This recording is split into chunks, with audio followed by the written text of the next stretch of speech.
Good afternoon, everyone. Welcome to the Electricity Storage Network Annual Marketplace and this session, Smart Distributed Networks of the Future. We're just waiting a few minutes while more people log in, and we'll be starting the session shortly.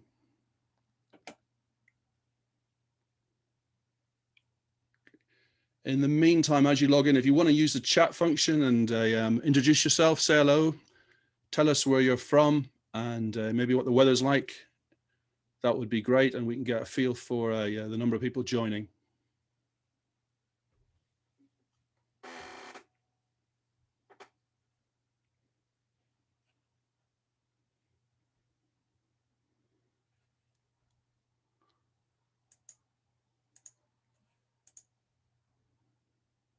Just a reminder, you can join via Zoom or Hoover. It doesn't matter what you join by, and you can raise questions and use the chat function in both of those applications. That's absolutely fine.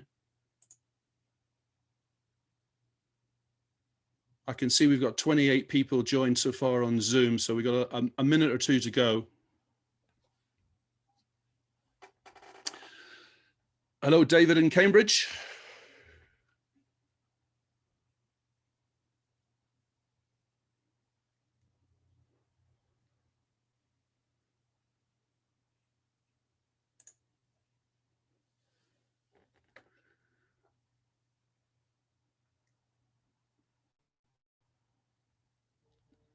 We've got Keith in Dorset, lovely part of the world. Not very far from me, I'm down in Devon.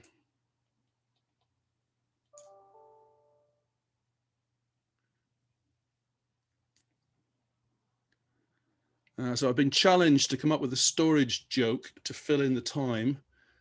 And I'm afraid I don't really have one, except that I did suggest that this marketplace was called the Big Store, which I thought would have been quite good. If you remember the Marx Brothers films from the 1940s, there was one called Big Store, which was good.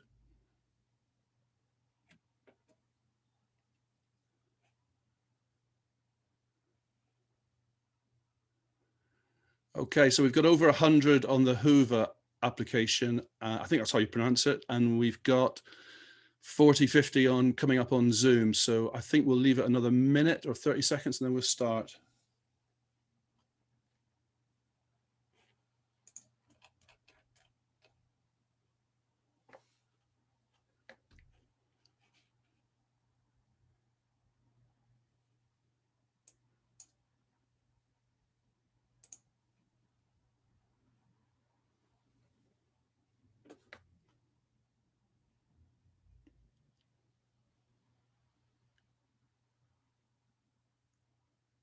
Great. Okay, I think we'll make a start now.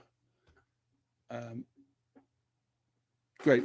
So welcome again to the Electricity Storage Network. This is day 2 of our virtual annual conference, and it's great that so many people have taken part in the events so far. And I hope you've enjoyed it. I hope it's been very useful for you.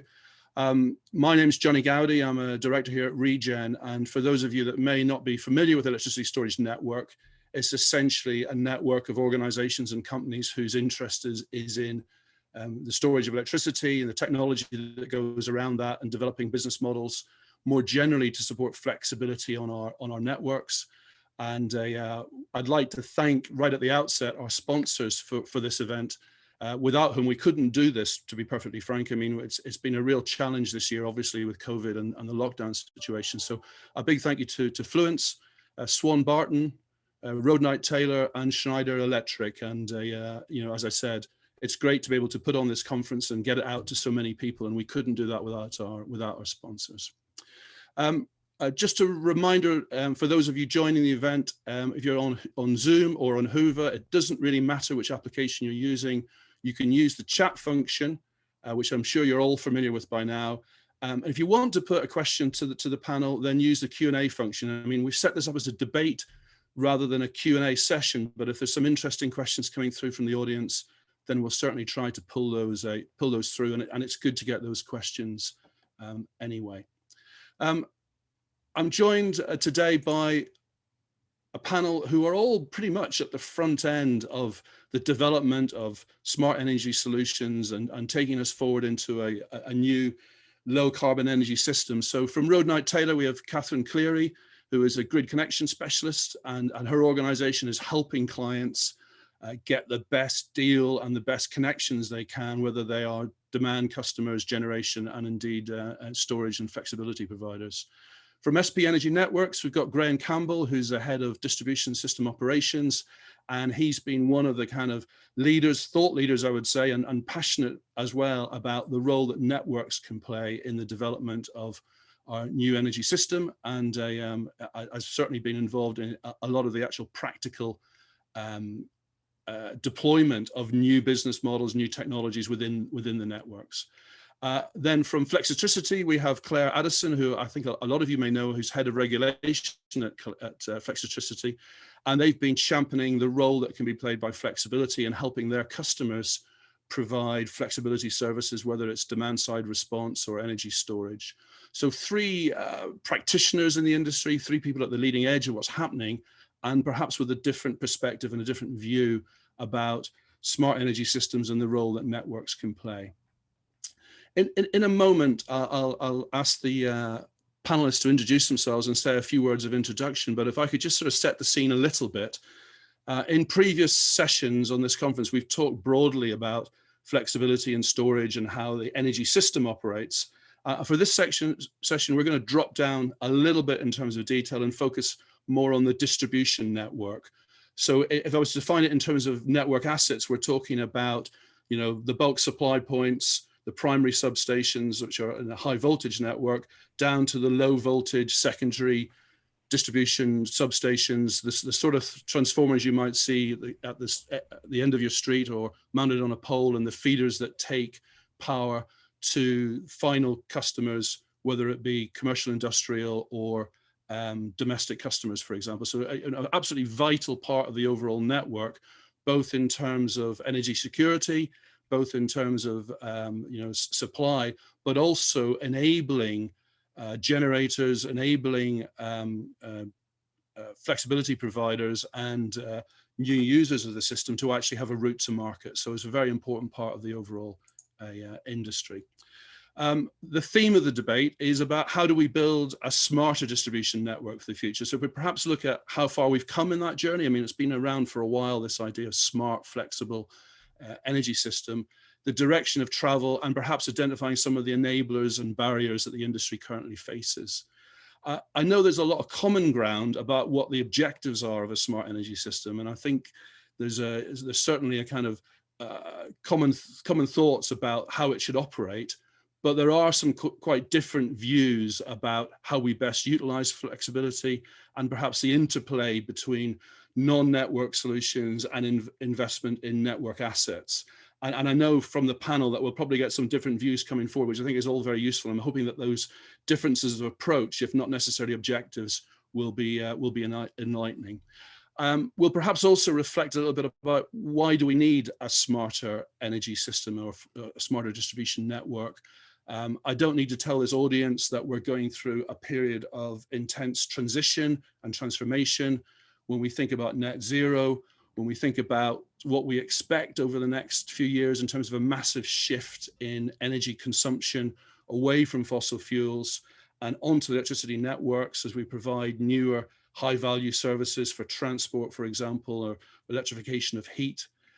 So whatever scenario we look at, we definitely need to focus on investment and development of the electricity networks. And I guess the challenge that we're addressing at the moment is how do we do that in the smartest way? How do we optimize those investments? And how do we make best use and absolutely best use of all the options available, including the flexibility that can be provided by asset owners or by demand side responders or through the markets. One thing I'd like to dwell on, and I'll ask the panelists to talk about it later on, is the elements of justice around that transition as well. And is it fair and equitable? Because I think being smart is one thing, but we also want our distribution network and our systems to be fair and equitable. So the question about, well, who's going to pay for this investment? Who's going to pay for the flexibility services as they come on stream? And is there a better way in which we can allocate that cost? between consumers and users of the network. So those are the sort of elements that I'm hoping we're going to get into.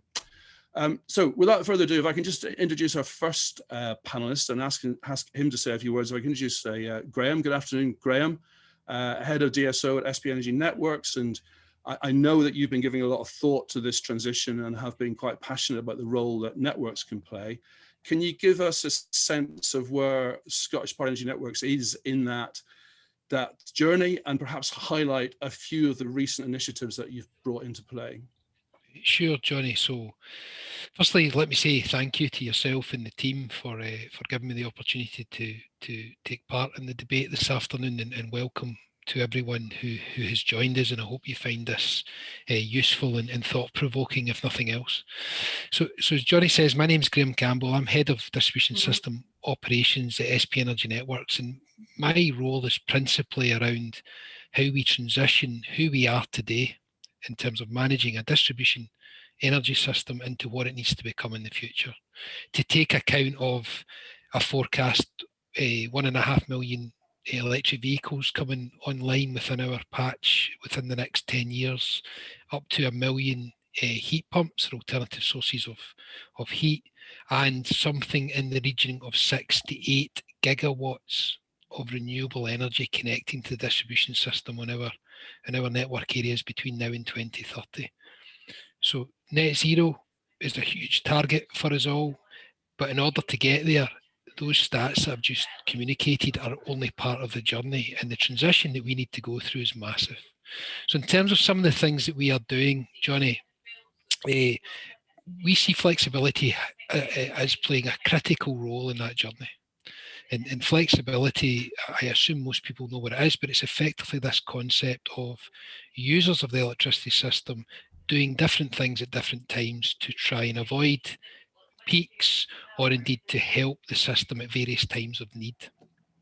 We thus far have issued 3 tenders for flexibility in our distribution system, amounting to over 1 gigawatt of flexible needs over the course of the last 2 or 3 years. Our most recent tender, issued in the autumn of last year, saw nearly 1 gigawatt across over 1,000 locations. And for the first time, we were seeking flexibility on the low voltage system. So the low voltage system is a system that runs in your streets and into your homes and provides you with the electricity that you use in your own properties and own businesses. What we're seeing thus far is that we're gaining significant confidence in the market to provide flexibility, Johnny, at higher voltages. What we're struggling with, and I suspect we'll get into some debate today, is if you like, the stimulation of flexibility opportunities in the low voltage network. And we see that as being critical to the extent to which we have to put forward investment in the next price control periods that we're coming to. And on investment, that investment will be different too. So not just about replacing old for new assets, but we do see the need to reinforce existing assets to accommodate electric vehicles or heat pumps. But crucially, we see the need to invest in technology that we've never had to invest before. So things like monitoring, digitalization tools, technology that allows us to move energy around in the system that we've never had to do before. And crucially, one point that hopefully will come up today, we do have concerns about the assets in the home.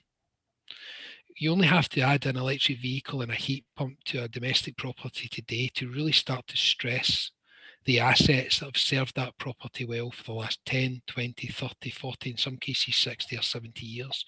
So this isn't just about creating a smart energy system, it's also about ensuring the safety and integrity of the assets that are in people's homes. And that's something that we need to be careful and also be mindful of as we go through this journey. So lots to go at. Yeah. Johnny, I think the just transition thing is crucial, and we'll come on to that, but without hogging the call too much, I'll pass back to you, and you can speak to Catherine and Claire. Thank you, Graham. That's very useful. And you've highlighted a couple of topics there, which we definitely want to get into, that difference between the high voltage and low voltage network and how those flexibility markets are working, and the just transition thing. Could I introduce Claire next? I'm trying to avoid, say, on the other side of the fence, Claire, but you are, I guess, a business that's helping clients to then provide those flexibility services, whether it's demand side response or increasingly now, I guess, battery storage. And I suspect you have a slightly different perspective on the progress to date and how far we've come, and perhaps the direction of travel we have for the future. So perhaps you could give us a little bit of an introduction to Flexitricity and the work that you're doing. Yeah, so I'm definitely not on the other side of the fence from Graham. Graham is a customer that I would like to sell a lot more flexibility to. Yeah, I'm Claire Addison. I work for Flexitricity. For those who don't know us, we are a demand-side flexibility provider. We're actually a very recent member of the electricity storage network. So we're an aggregator. We've been operating for 13 years from our base in Edinburgh. We normally have a 24/7 control room in Edinburgh, although it's currently disaggregated amongst our operators' spare bedrooms and garages, with great success, which we're really pleased about. And we work with assets across the flexibility spectrum. So we're not just working with storage and batteries, we work with flexible load, we work with CHP, combined heat and power, with hydro, with batteries, with gas, and we work with industrial, commercial, more merchant, and also public sector customers to help them to optimize the assets that they own.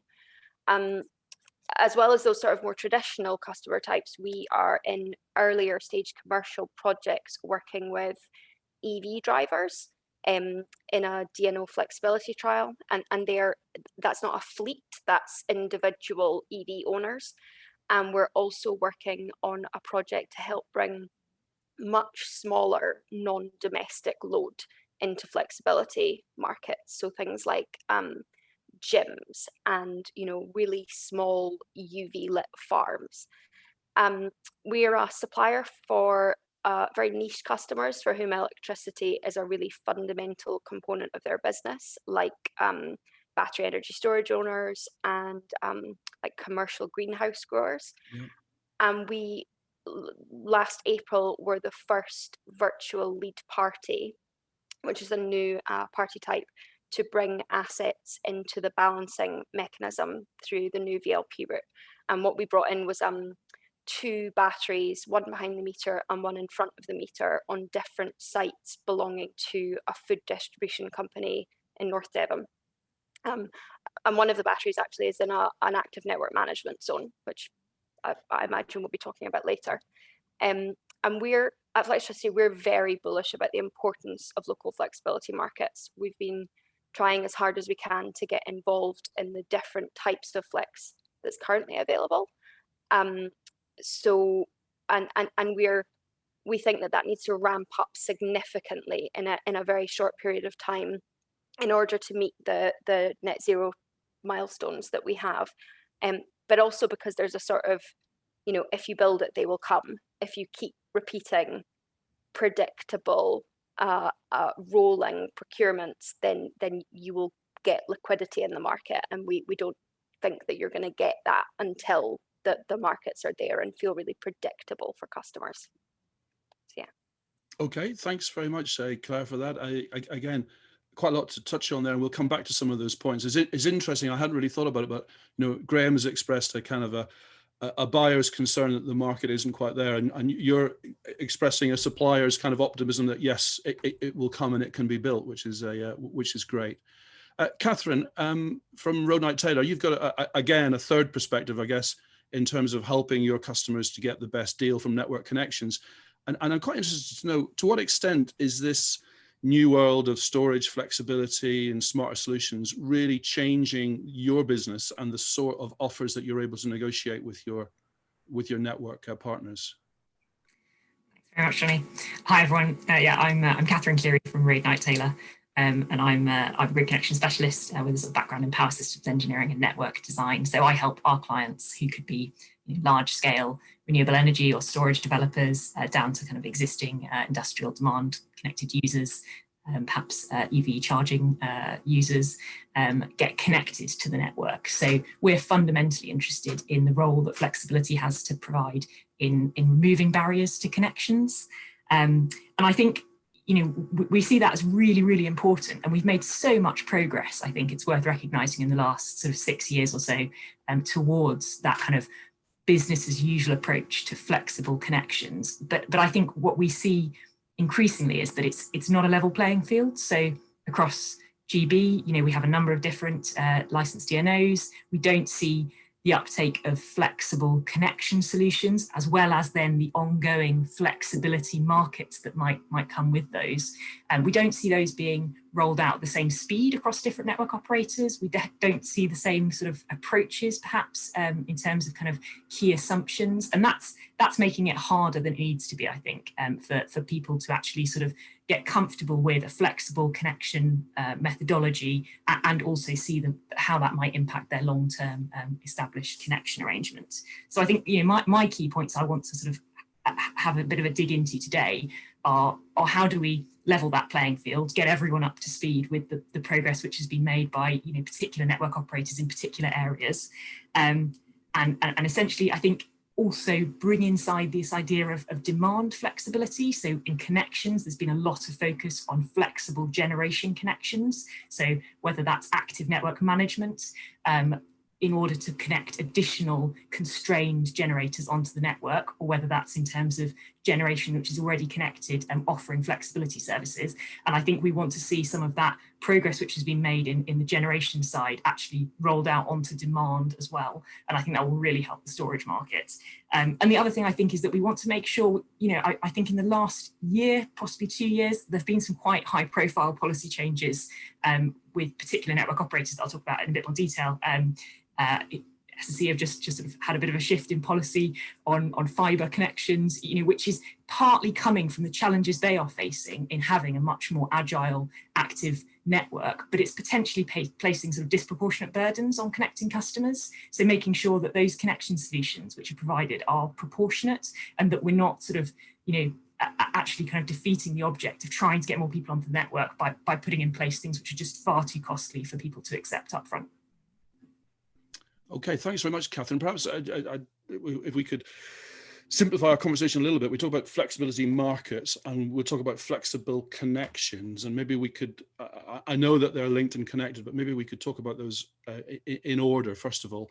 So I'd like to sort of introduce the debate by talking about the flexibility markets, and particularly the tendering and the auction process that we've seen over the last year or two, which is probably for a lot of people the most visible sign that something's changed. It certainly appears to be quite a new process and a new way of working.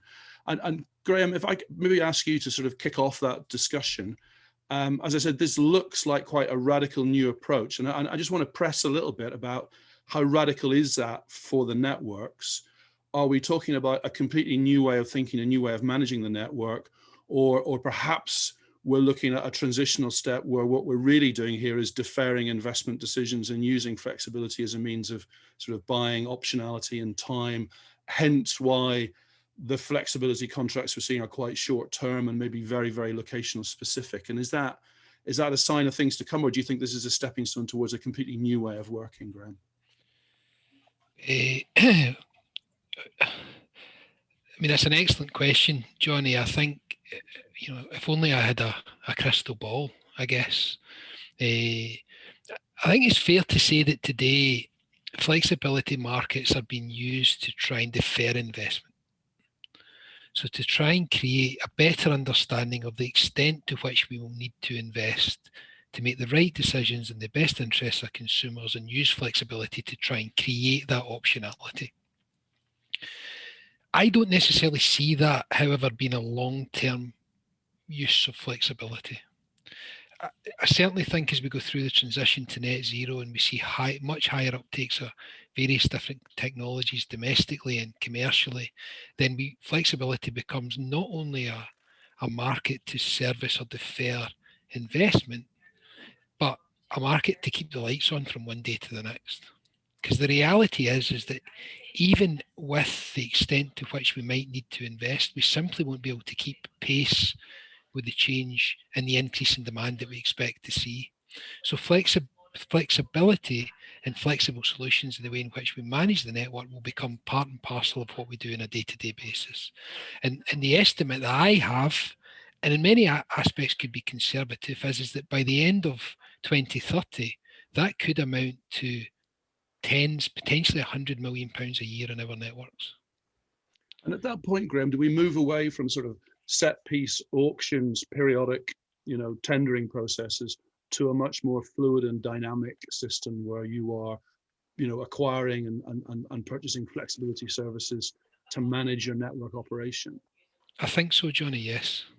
I think we will still have periodic flexibility auctions or tenders for a year ahead or beyond, but I think we will also have to manage much shorter term flexibility needs, perhaps day ahead, perhaps even intraday, depending upon how things evolve and develop.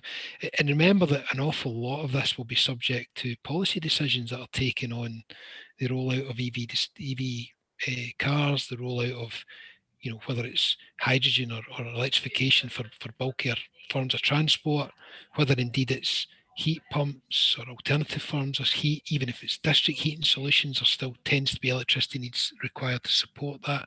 So there is a raft of technology coming our way, seeking connection, which we'll come on to, that Catherine's highlighted, that requires in itself flexible connection arrangements that will drive flexibility needs. And I think the way in which the markets will evolve will be quite significant over the coming years. Can I bring Claire in on that on that discussion? I mean, you're obviously targeting that market, and it's a new market for your customers. But how do you see that developing? Do you agree with Graham? I do. I agree with Graham that it's really important that both kinds of markets continue. So we think of them as sort of the traditional DSR market, where the customer that's providing it probably has a day job. They're making widgets of some sort, and it's very tricky for them to persuade the purse strings of the widget factory to invest in flexibility and the systems that they need, and in the shift in their business case in order to understand that. And so if we can have some of those more traditional tenders where they're getting a pretty long lead time to implement it, and then they have a number of years of very predictable revenue for a very predictable service, for some customers that's really attractive still. And for example, UKPN ran a tender for a 7-year flexibility contract in the summer of 2020, and we've got one of those, and it'll be coming on board in January of next year.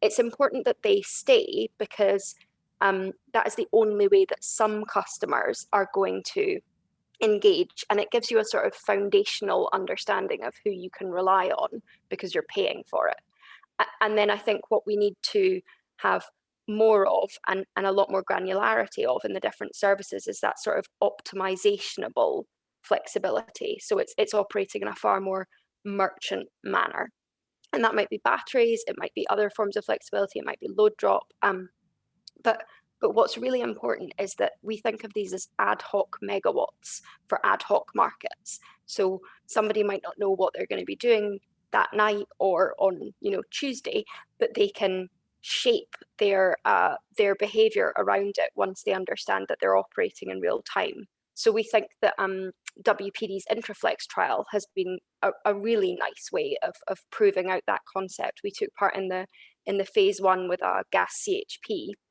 And in phase 1, what we were really looking at was a lot of the procedural stuff, which DNOs really need to see in action before they can feel comfortable, I would imagine. So it's getting the settlement systems up and running, writing out the APIs.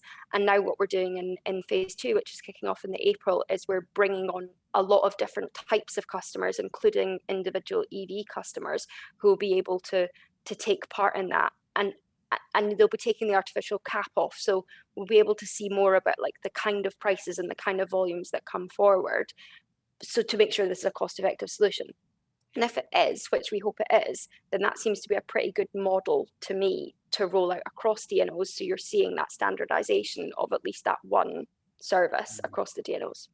What you're describing, Claire, it's actually very similar to what the ESO is doing at the national level, a range of products, a range of flexibility services, and then trying to establish that confidence in the market by repetition that, this revenue stream is solid and it's going to keep coming, etc. And I think that's a really nice analogy, because I think the reason why there is so much liquidity in most of the ESO's markets, you know, accepting dynamic containment, is because there is such predictability about them, and it makes it very easy when you're working with a customer at I&C level, but more and more as we're explaining this through their suppliers to domestic customers about the kind of services that they can take part in, the sort of metering arrangements that they will need to do so, the monitoring arrangements that they'll need, and the, you know, rough understanding of what kind of revenue they might be able to share in by participating.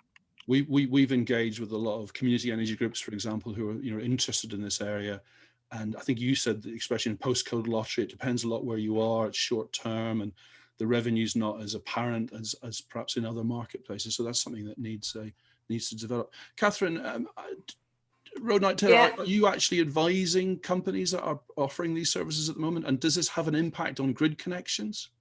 Yeah, so interesting. I was going to say, actually, we've just begun really to see the first people who are prepared to kind of get involved in this market pre the actual connection being completed. So there's still customers who are, you know, in contract for the delivery of a connection. You've got your grid connection offer and accepted it.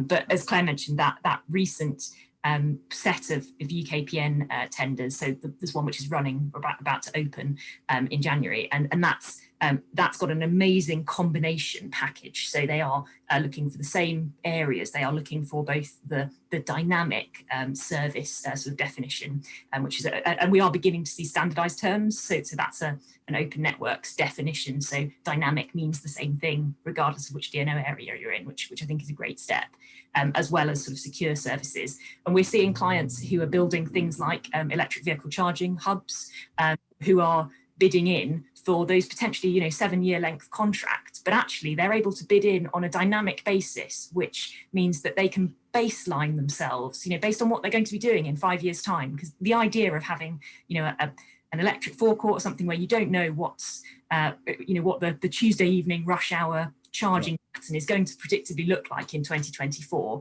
you know, so you don't feel comfortable bidding in fixed volumes into these long-term contracts. But I think it's a really nice idea to combine the duration length of the contract, which means that people only have to go through this procurement exercise once, and then they build that relationship, and they can flexibly agree the delivery volumes. In that case, you know, it's essentially sort of day ahead market. Yeah, so a framework, sort of a call off against that. If I could stay with you for the moment, Catherine.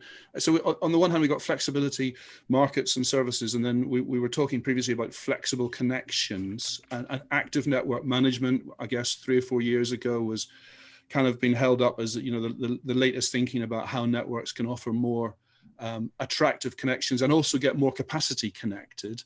I guess in the last year, maybe there's been a little bit of a pushback to say that active network management might be crowding out other forms of flexibility, and maybe active network management, some of the arrangements aren't necessarily to the favor of the customer.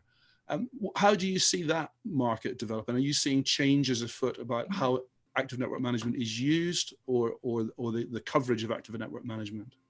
I think it's prompted perhaps the better definition of active network management. So I think we've seen DNOs be a lot clearer, especially where they're looking to combine the two. So where they might have a lot of customers who actually are connected under an A&M connection agreement. So they could be constrained at different times, but they're also looking for flexibility services in that region. Now, those two things might be looking to kind of try and solve two quite different constraints on the network. So there could be areas where there is a generation constraint, you know, in times of really sunny summer weekend days, low system demand, but there might similarly be a demand constraint in the winter. So we're actually seeing the first customers now who have A&M connections, as Claire has mentioned before, but who also provide a flexibility service. Right. Flexibility service is actually potentially to help a different problem to their A&M connection. So I think it's been interesting watching that process. I think both parties have sort of realised that actually the A&M connections, I think, still have an absolute place. You know, they've done a really good job of removing those barriers, helping us connect people faster.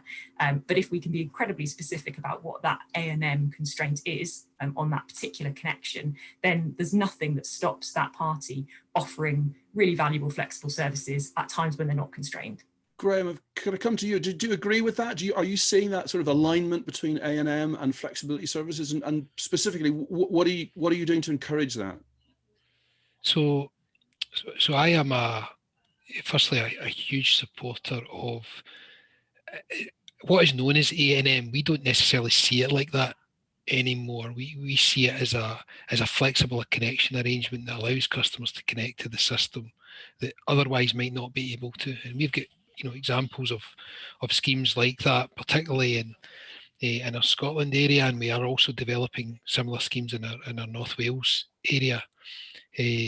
So for me, if I take Dumfries and Galloway as an example, so that this year that will be coming online, and we will have something akin to 500 megawatts of renewables connected within that management system. And we're currently in the process of looking to develop secondary trading arrangements such that these customers can actually start to flexibly trade capacity between them. My ambition for that is such that actually the constraint management system, so the ability to constrain customers who otherwise wouldn't have been connected and wouldn't be generating onto the system, are actually managing it between themselves such that that constraint never needs to be enacted.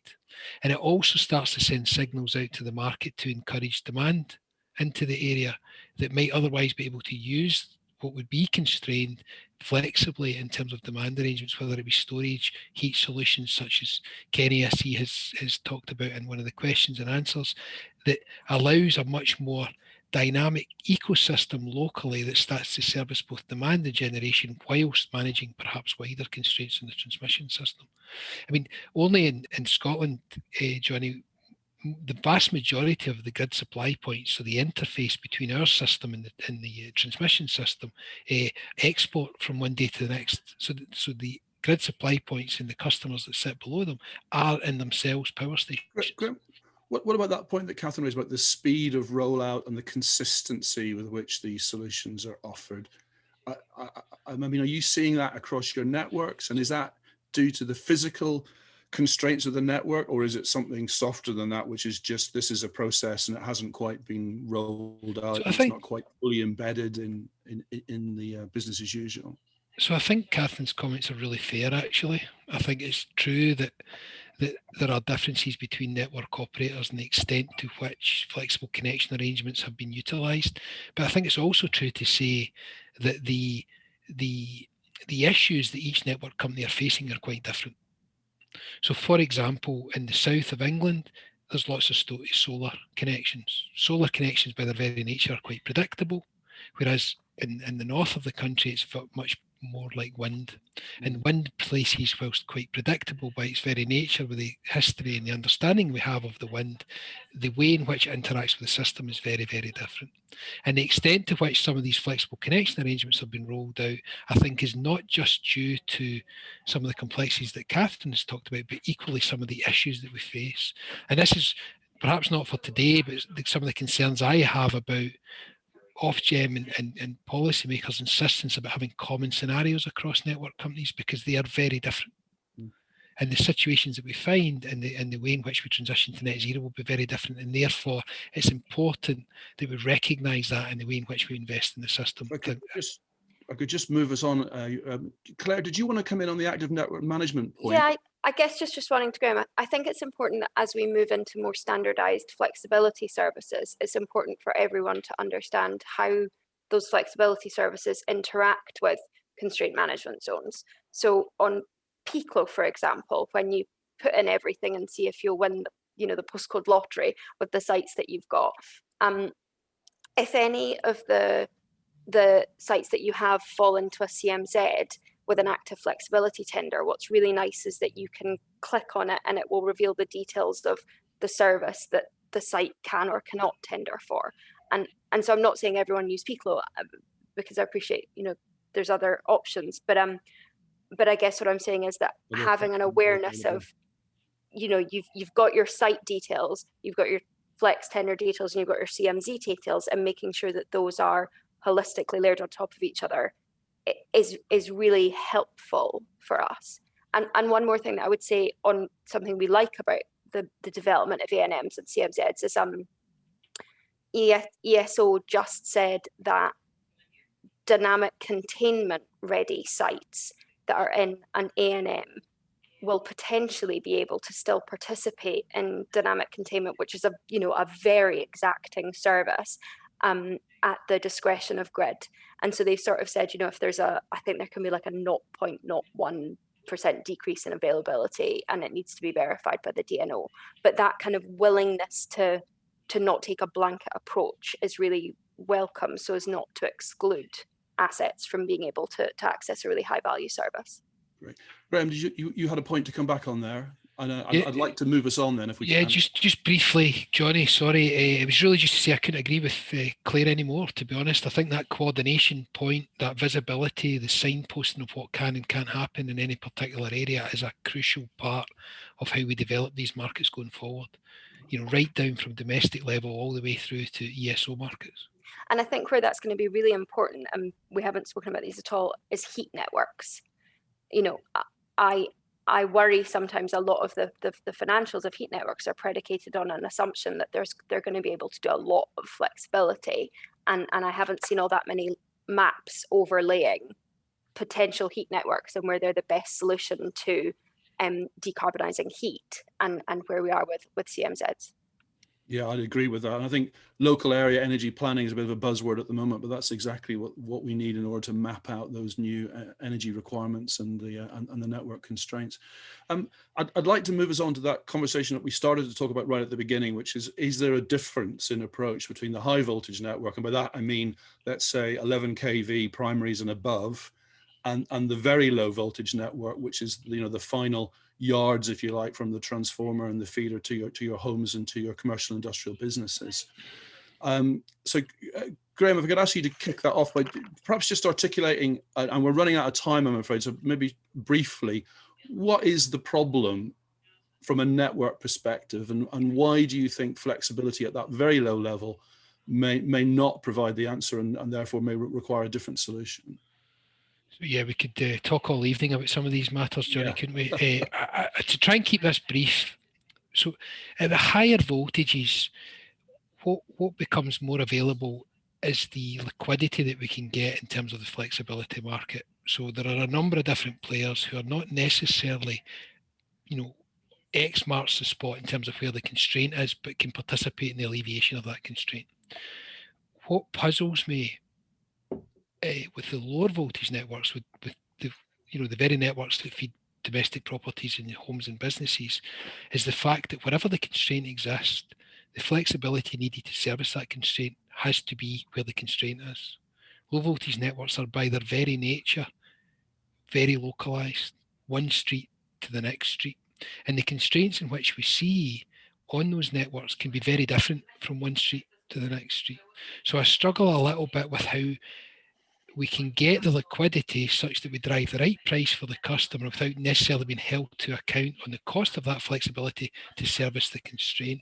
And remember as well, at that level, the cost to the average consumer for the services that distribution network operators provide tends to be around 30 pence a day, Johnny. Yeah. So the availability of the service and the economics that sit behind it is very, very small. And we've got to be careful that in the context of investing in assets in lieu of flexibility, we don't suddenly find that we're increasing the cost to the consumer by trying to do something that actually could be better serviced by investment.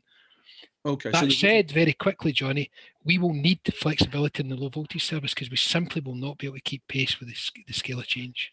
Right. So there's an issue around the very low cost, if you like, that needs to be available. And also, if I could articulate it, the only person that can alleviate the constraint is maybe the customer that's causing the constraint at that very low voltage network level as well. Potentially, yes. Claire, if I could bring you in on that, I know you probably have a more positive view about the availability of flexibility at the low voltage network, but I'm specifically now talking about sort of like the low voltage network. Yeah.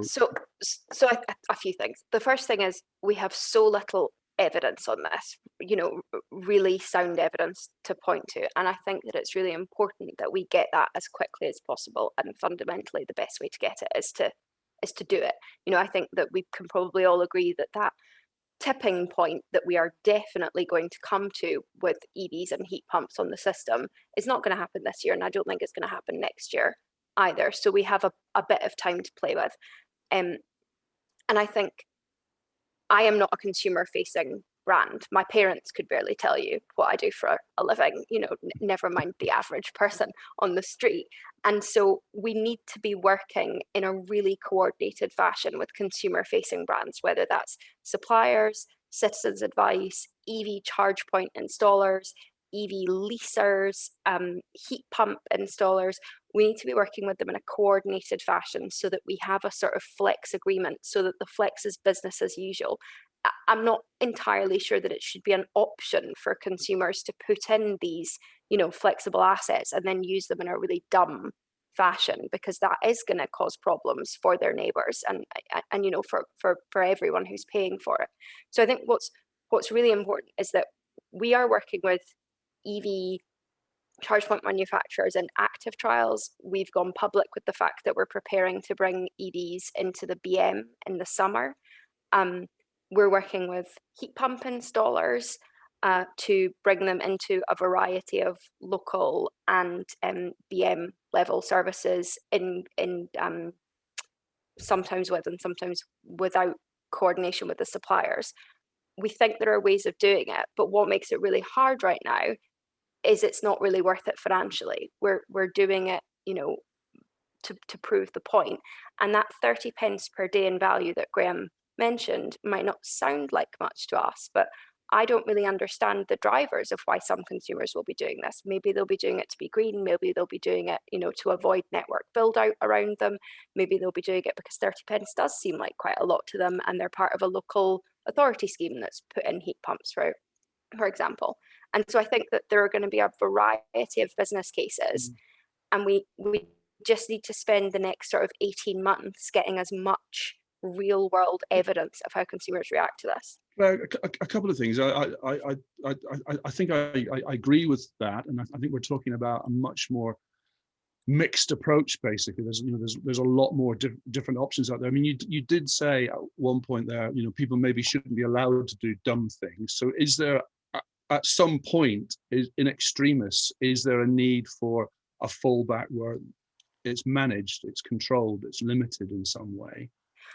You know, once you've by the DNO, or well, I'm not sure, but I mean, once you've exhausted all the possibilities around, you know, times of use tariffs and flexibility and other incentives. So I think time of use tariffs and other incentives are going to be really important. And we spoke about this, and that sort of, you know, what is the language that we are using about that?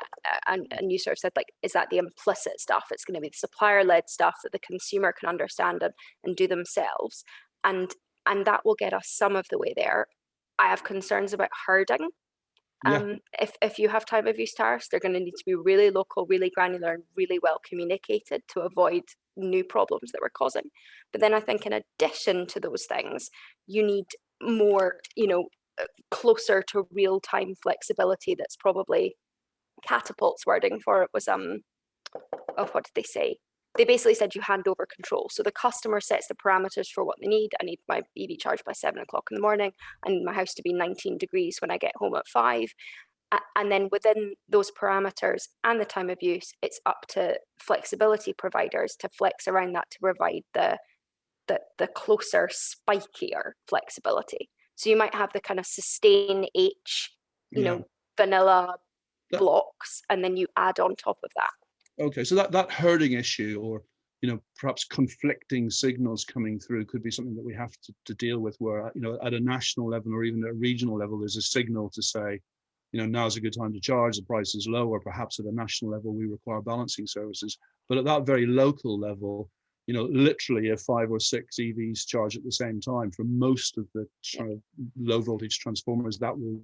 And I think that's why Graham's point about needing to be allowed to spend significantly in additional monitoring and better IT systems is absolutely critical. And we will back the DNOs to this and the absolute help to understand where are the EVs being put in, you know, because it's not going to be blanket. There's going to be areas that go first and areas that come later. To understand where the strain on the network is coming and what can be done about it is going to be really critical before we do make that spend.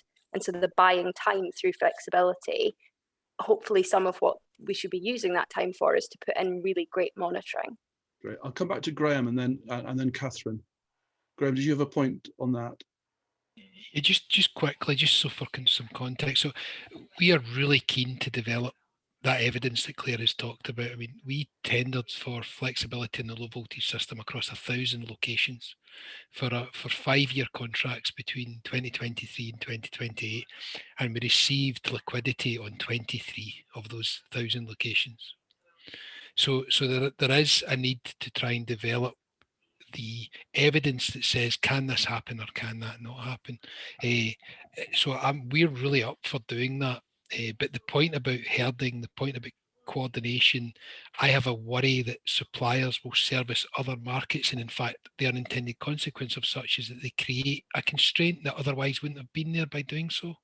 And how do we then service that? And is that right in terms of the best interests of the consumer? So that evidence base that Claire talks about is really important, because the reality is that when people start to purchase EVs and heat pumps en masse, we potentially are beyond the point of being able to resolve that situation without making the investment. So we cannot have a situation where customers buy an EV and can't get it charged because the network can't support a charging infrastructure.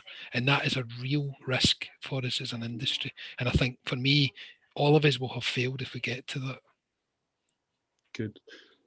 Just it does take us to the topic that I wanted to raise about, who pays for this, whether we invest in network infrastructure, whether we invest in more monitoring and control and more capability around that infrastructure, or whether we're paying for flexibility, or whether we're potentially reimbursing someone who we've had to curtail. I mean, there's a cost associated with that. On the other hand, I can see that the electricity system is now delivering a whole new bunch of services. I mean, we didn't use electricity for transport before. We didn't have home batteries. We weren't using electricity to provide even flexibility services, and we talk about heat as well. So, our current approach, which is basically to socialize network costs across all consumers, and with there's some locational price signals there, but not very much. Is that fair? And specifically, I mean, I have an EV downstairs and I have a charge point, and nobody's asked me to pay a penny extra in terms of the new service that I have, which I can charge at 7 kilowatts whenever I want to. And is that right, and is that fair? I don't know. I think I might come to Catherine first of all, put you on the spot on that one. Where do you stand on that? Well, I think justice. Maybe pulling it slightly into the previous discussion point, but I think it is quite important that any of the solutions at LV are proportionate. And I do slightly struggle with the, having lots of optimism about the direction in which we're going, but the slight disconnect which we normally see when kind of doing the day-to-day discussions and interactions with network designers. And at LV, fundamentally, we maybe Graham will forgive me, but apart from a few trial network locations, huge amounts of the LV network remains, fundamentally undigitally mapped. It's designed based on large numbers of assumptions. If I want to plug in, a kind of a car park facilitated with sort of 12 EVs, for the majority of the network operators in the UK, they will tell me that however I plan to operate those EVs, I can apply a diversity factor of no more than 0.5. So basically, if each of those chargers is a 20 kilowatt charger, I have to assume that at least half of them are being used at 20 kilowatts at all times. And those kind of base level assumptions and kind of fairly coarse attitude to LV planning, I still wonder if we couldn't get a bit smarter about the assumptions we're making before we go down the road of installing, huge amounts of I guess, flexibility actuators or enabling works. So could we not do some, I think there's a basic step, which is, yes, a bit of monitoring, but a bit of monitoring really to just review design assumptions, network policies, and get a bit more agile on those before we commit to huge amounts of cost, which ultimately, LV distribution infrastructure costs ends up on all of our bills. So you say you're not paying any more, Johnny, but in practice, over the next few years, you will be. That's my stance. Yeah, I agreed. Graham, that's a good point, isn't it? We've got a long way to go, really, before we could enact some of these more sophisticated solutions, and maybe there's some low-hanging fruit that we should be tackling first of all. Yeah, absolutely. I mean, we have very, very few low voltage networks that have any form of monitoring, never mind the sophisticated monitoring that we will require in order to service what we've just discussed. And that's just a reality of how the network has evolved. It's never been seen to be in the best interests of consumers, and therefore why should consumers pay for it? Graham, could you give me a benchmark? What's the difference in cost between putting in monitoring equipment for a low voltage transformer and just upgrading the transformer? I mean, does it make sense to put monitoring equipment onto the existing asset base, or would you do it all as one thing? So today, there isn't a huge amount of monitoring manufacturers out there for the extent to which we're talking about. So the costs are more than they should be. But we're talking somewhere between £1,000 and £2,500 to adequately monitor an LV high voltage to low voltage substation and the number of feeders that come from that. The cost of replacing that substation is £15,000 tops. Right. Okay.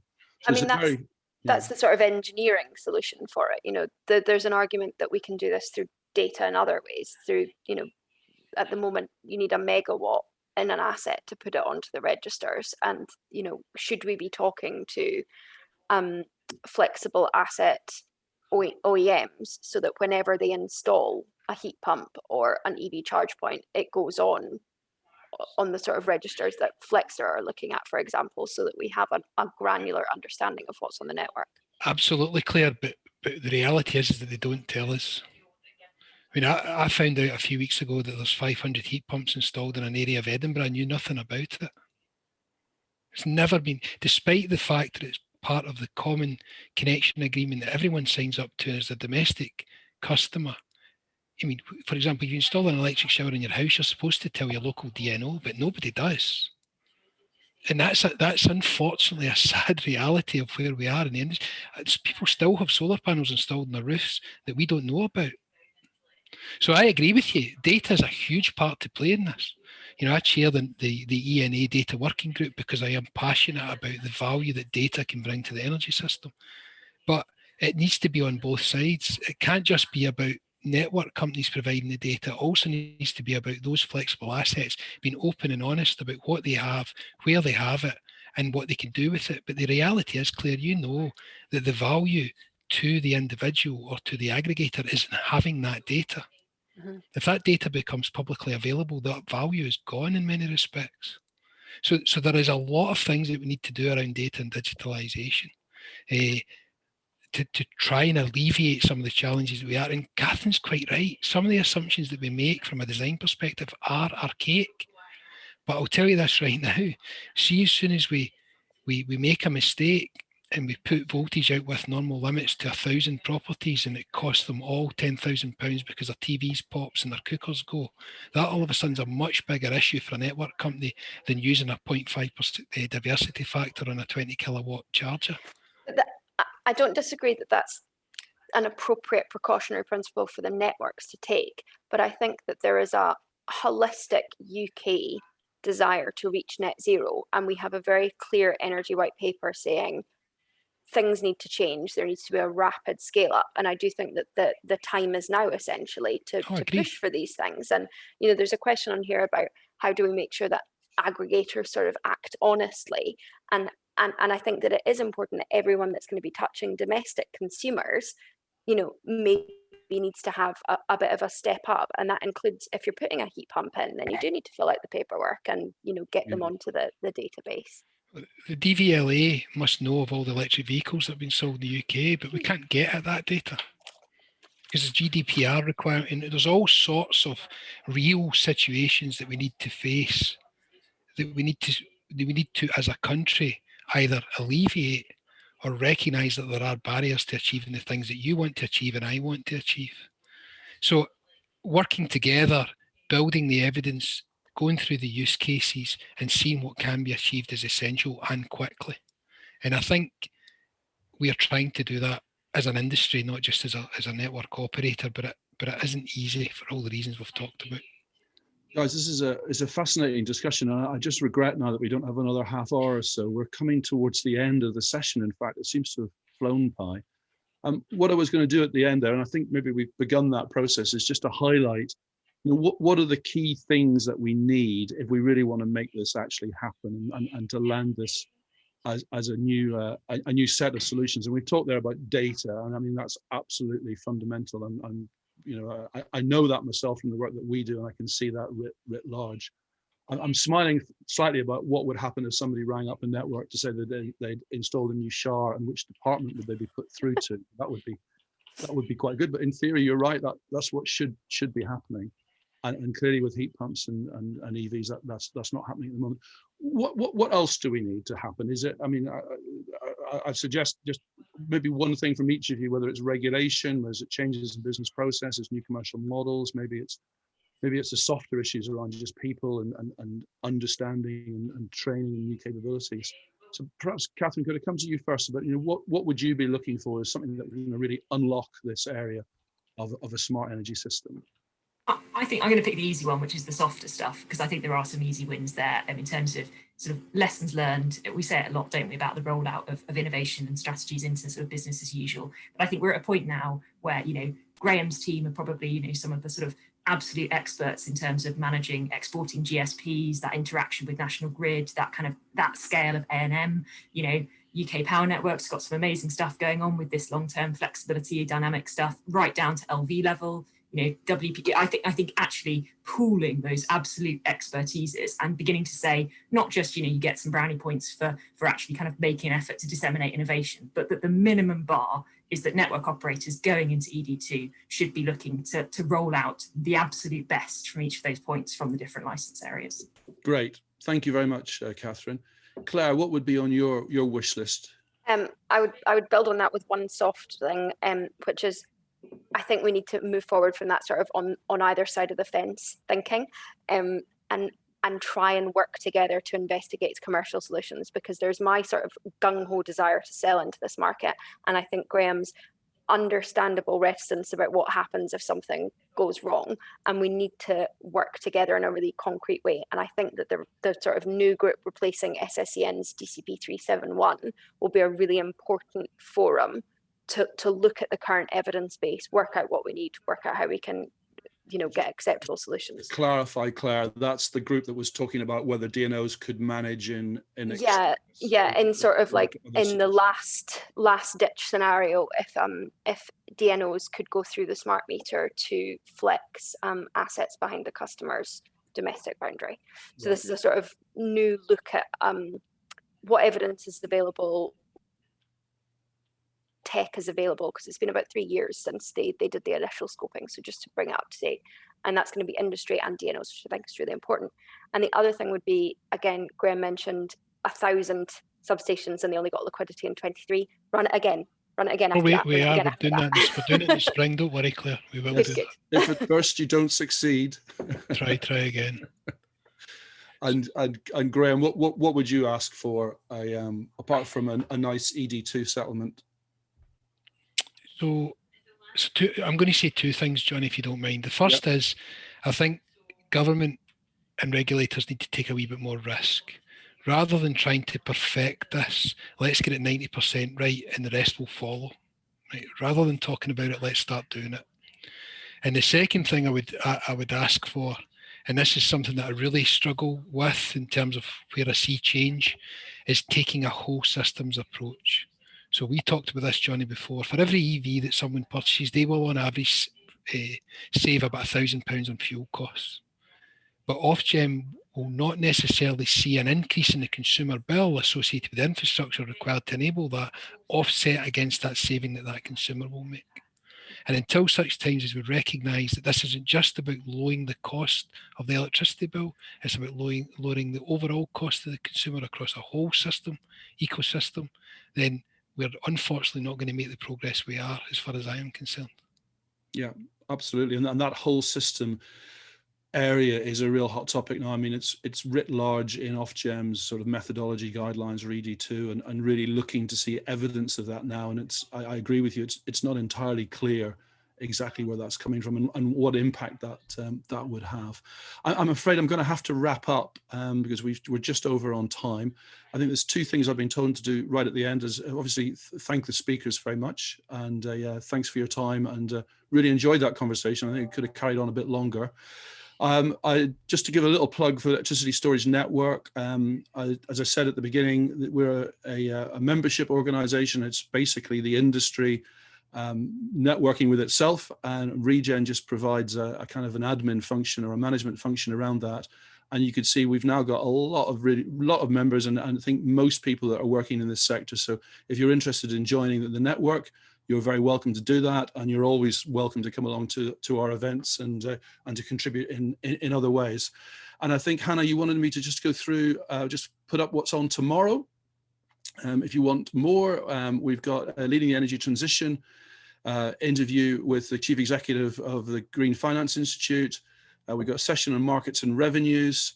And then in the afternoon, we've got a session on creating sustainable mineral supply chains. And that's maybe tackling some of the issues that we as an industry need to look at, you know, just how green are we and what environmental impacts are we having, particularly thinking of things like cobalt and lithium, and potentially also some of the issues around you know, human rights and you know, particularly in developing countries. And I think that's something that Regen really wants to highlight within this group. So if I could thank everyone who's attended, and we look forward to seeing you tomorrow.